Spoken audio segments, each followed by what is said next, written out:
बेटा इस वीडियो के अंदर हम अपनी बिजनेस स्टडीज़ का चैप्टर नंबर 2 शुरू कर रहे हैं। चैप्टर का नेम है प्रिंसिपल्स ऑफ मैनेजमेंट। इस चैप्टर के अंदर आप हेनरी फ्योल के 14 प्रिंसिपल्स, जो हमारा सबसे पहला इंपॉर्टेंट क्वेश्चन है, वो आप स्टडी करोगे। तो प्रिंसिपल्स को डिस्कस करने से पहले इसके ये 2-3 पॉइंट मैंने जो आपके लिए लिखे हैं, ये बहुत आपको हेल्पफुल रहेंगे इस चैप्टर के MCQ को सॉल्व करने के लिए। ठीक है, तो जो हेनरी फ्योल है उनको अपनी डिग्री मिली थी माइनिंग इंजीनियरिंग की, and he joined French mining company in 1860 as an engineer. ठीक है, और इसके अंदर जो MCQ आपका बनता है कि हेनरी फ्योल का बर्थ कब हुआ था, तो MCQ का आंसर बन जाता है 1841। ठीक है, उन्होंने माइनिंग इंजीनियरिंग की थी। तो इस तरह से इस पॉइंट के अंदर आपने MCQ करने हैं। And he is well known as father of general management. तो फर्स्ट प्रिंसिपल जो हम यहाँ पे इस टॉपिक में डिस्कस करेंगे वो है डिवीज़न ऑफ वर्क। बेटा इसकी केस स्टडीज़ भी बहुत ही इंपॉर्टेंट है। आपको जैसे मैंने पॉइंट्स में लिखा है, आपने इसको ऐसे ही पॉइंट्स के अंदर लिखना है, रादर देन कि आप इसकी पूरी डिटेल के अंदर जाओ। बहुत शॉर्टकट में मैंने प्रिंसिपल्स को आपके लिए लिखा है ताकि आपको लर्न करना बहुत ईजी हो जाए। तो सबसे पहले हम समझते हैं कि डिवीज़न ऑफ वर्क का प्रिंसिपल है क्या। According to this principle, whole work must be divided into small task। ठीक है, कि आपने अपने पूरे काम को, वर्क को डिवाइड कर देना है स्मॉल स्मॉल टास्क के अंदर। ठीक है, instead of assigning the whole work to one person, हमने एक बंदे को सारा काम नहीं देना, हमने क्या करना है, उसका एक टास्क और एक यूनिट ऑफ वर्क असाइन करना है वन पर्सन को। ठीक है, जिससे क्या होगा कि जब एक बंदा एक ही काम को बारी बारी करता रहेगा तो वो उसके अंदर स्पेशलिस्ट हो जाएगा। वहीं से हमारा सेकंड पॉइंट बना कि trained specialist must perform each job. इससे क्या बेनिफिट होगा फर्म को? It's lead to specialisation and results in effective and efficient output. Clear, कि जब हम अपने पूरे काम को बांट देंगे तो एक पर्सन के हिस्से में जो वो काम आएगा, उस काम को करते करते वो बंदा उसके अंदर पूरी तरह से परफेक्ट हो जाएगा, स्पेशलाइज्ड हो जाएगा, और उसका एफिशिएंसी लेवल जो है ना वो पूरी तरह से इम्प्रूव हो जाएगा। प्रिंसिपल है बेटा हमारा अथॉरिटी एंड रिस्पॉन्सिबिलिटी। अगर अथॉरिटी की बात करें ना हम, तो अथॉरिटी का मतलब क्या है? Power to take decision. तो पहले आपको ये कंसेप्ट क्लियर करना होगा कि अथॉरिटी क्या है और रिस्पॉन्सिबिलिटी क्या है।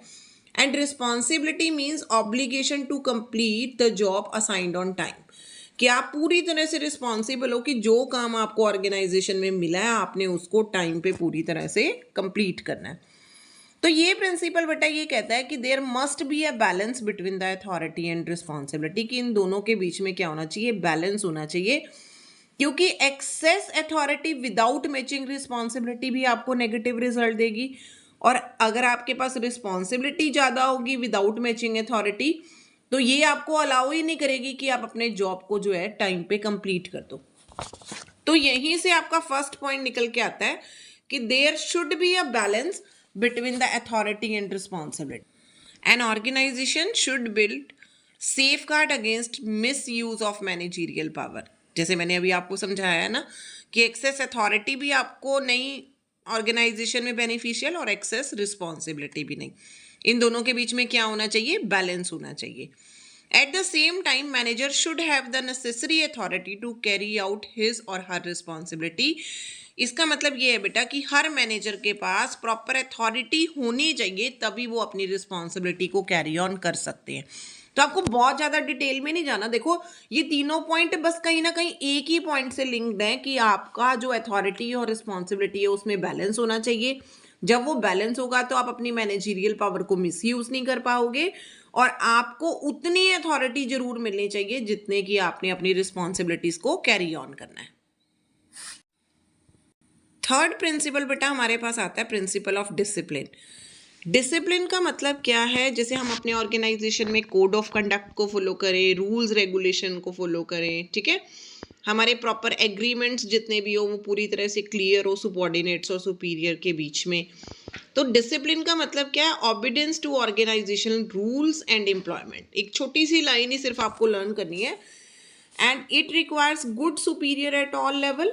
आपके जितने भी मैंने अभी बताया आपको वेज एग्रीमेंट्स हो बिल्कुल क्लियर हो, ताकि कहीं पर कोई प्रॉब्लम ही ना आए आपको, और अगर कहीं पे कोई भी प्रॉब्लम आती है तो उसके लिए प्रॉपर सिस्टम हो कि अगर आप ऐसा नहीं करोगे तो उसके लिए पेनल्टी है। क्लियर? फिर आपके पास आया कि जो वर्कर और मैनेजमेंट है वो एक दूसरे की कमिटमेंट को पूरी तरह से ऑनर करे। जैसे अगर वर्कर को ये लगता है मैंने अपना काम पूरा इफेक्टिवली और एफिशिएंटली करना है, तो सुपीरियर भी अपनी कमिटमेंट्स को पूरा करे। कैसे? टाइम द टाइम वो अपने इंप्लॉयज को इंक्रीमेंट दे, उनको प्रमोशन दे। नेक्स्ट प्रिंसिपल हमारे पास आता है principle of unity of command. देखो, इस प्रिंसिपल को समझने के लिए पहले हम लोग ने इस डायग्राम को समझना है, क्योंकि इस प्रिंसिपल्स के अंदर क्या है कि एम्प्लॉय जो है ना, उसको जो भी ऑर्डर मिलने हैं वो क्या मिले, एक ही बॉस से मिले। ये सबसे ज़्यादा इंपॉर्टेंट है। देखो, ये वाले पिक्चर में आप देखो, एक बॉस खड़ा है और वो इतने सारे इम्प्लॉयज को ऑर्डर दे रहा है। हर इम्प्लॉय को, सपोज हम ये कहें मिस्टर एक्स हैं, तो मिस्टर एक्स को ये बात पता है कि मुझे मेरा बॉस ऑर्डर दे रहा है। और अगर हम इसकी सेकंड पार्ट को अगर इधर देखें तो यहाँ पे हमारे पास 3 बॉस हैं। 3 बॉस अलग अलग, जो इम्प्लॉय है वो अलग अलग बॉस से ऑर्डर को रिसीव करा है। तो यहाँ पे कितनी डिफिकल्टी है। सपोज ये एक पर्सन है और ये इससे भी ऑर्डर रिसीव करा है, इससे भी। तो यहाँ पे इतनी ज़्यादा प्रॉब्लम ये है कि अगर इवनिंग में अगर हम इसको रिस्पॉन्सिबल नहीं ठहरा सकते, क्योंकि वो पर्सन खुद कंफ्यूज्ड है, क्योंकि उसको जो ऑर्डर मिल रहा है वो एक से ज़्यादा बॉस से मिल रहा है। क्लियर? तो जो आपने अब इस यूनिटी ऑफ कमांड के प्रिंसिपल को समझना है, उसको ऐसे समझना है कि each employee should receive order from one superior only and he should not be responsible to more than one superior at the same time. कि आपको ऑर्डर भी एक बॉस से मिले और आपकी जो रिस्पॉन्सिबिलिटी है वो भी, जो है आपकी अकाउंटेबिलिटी है, वो भी आपकी सिर्फ एक ही सुपीरियर के लिए हो। Clear? If this principle is violated, authority is undermined, discipline and order are disturbed and stability आपकी पूरी तरह से ऑर्गेनाइजेशन में खराब हो जाएगी। जैसे इसका एक छोटा सा एग्जांपल लेते हैं कि एम्प्लॉय अगर प्रोडक्शन डिपार्टमेंट का है, उसको ये हम कहें कि तूने प्रोडक्शन को ना बिल्कुल स्लो करना है और क्वालिटी को पूरा मेंटेन करना है, और दूसरी तरफ उसको सेल्स मैनेजर आके करता है कि आप अपनी प्रोडक्शन को बहुत ज़्यादा फास्ट करो ताकि हम अपने पेंडिंग ऑर्डर्स को कंप्लीट करें। तो यहाँ पे अब वो एम्प्लॉय पूरी तरह से कंफ्यूज हो गया ना, क्योंकि पहले प्रोडक्शन मैनेजर ने तो कहा है कि आप पूरी आराम से प्रोडक्शन करो और क्वालिटी को मेंटेन करो, और सेल मैनेजर आके आपको कह रहा है कि आप जल्दी जल्दी प्रोडक्शन करो कि मेरे पेंडिंग ऑर्डर्स बहुत ज़्यादा है। तो ये बड़ी प्रॉब्लम आ जाएगी उस एम्प्लॉय के लिए कि वो किसके ऑर्डर को पूरा करे, किसके ऑर्डर को फॉलो करे।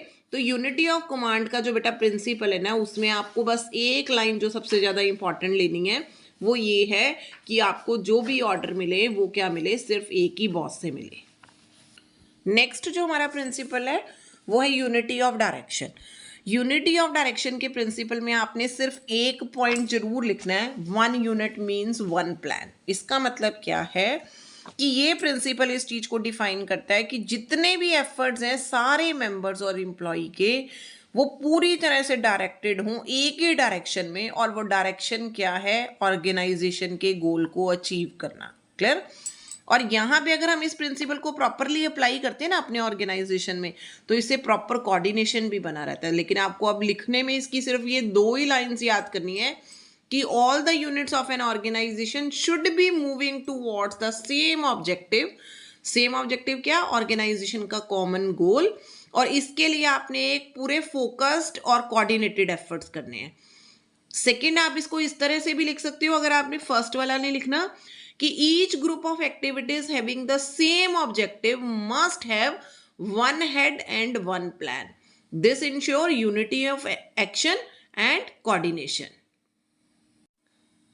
नेक्स्ट प्रिंसिपल हमारे पास आता है subordination of individual interest to general interest. अब यहाँ पर क्या है कि ये अपने इंडिविजुअल के इंटरेस्ट को हमेशा सेक्रीफाइस करना है जनरल इंटरेस्ट के लिए। मतलब क्या कि अगर ऑर्गेनाइजेशन ने प्रायोरिटी देनी है तो इंटरेस्ट ऑफ ऑर्गेनाइजेशन जो है वो सबसे ऊपर रहे कंपैरेटिवली टू इंडिविजुअल के इंटरेस्ट में। क्लियर है? तो आपने क्या करना है, क्योंकि देखो यहाँ पे सबसे ज़्यादा इंपॉर्टेंट बात ये है कि ऑर्गेनाइजेशन में काम करते तो हमने ये देखना है कि ऑर्गेनाइजेशन का जो इंटरेस्ट है वो हमारे लिए सबसे ज़्यादा इंपॉर्टेंट है रेदर देन किसी इंडिविजुअल के इंटरेस्ट से। सपोज हमने कहीं से रॉ मटेरियल बाय करना है ना, तो मैनेजर क्या करेगा, अपने जितने भी प्राइजेज हैं उनको कंपेयर करेगा, क्वालिटीज़ को देखेगा, ऐसा तो नहीं है कि वो अपनी किसी पावर को यूज़ करते हुए मतलब अपने किसी फ्रेंड से ऑर्डर ले लेगा, नहीं, वो क्या करेगा, वो काम करेगा जिसमें पूरे ऑर्गेनाइजेशन का फ़ायदा होगा। तो इसीलिए ये प्रिंसिपल कहता है कि आपने इंडिविजुअल इंटरेस्ट को सेक्रीफाइस करना है, किसके लिए, जर्नल इंटरेस्ट के लिए। रिमेनिंग प्रिंसिपल इसके हम रह गए हैं, वो हम नेक्स्ट वीडियो में डिस्कस करेंगे।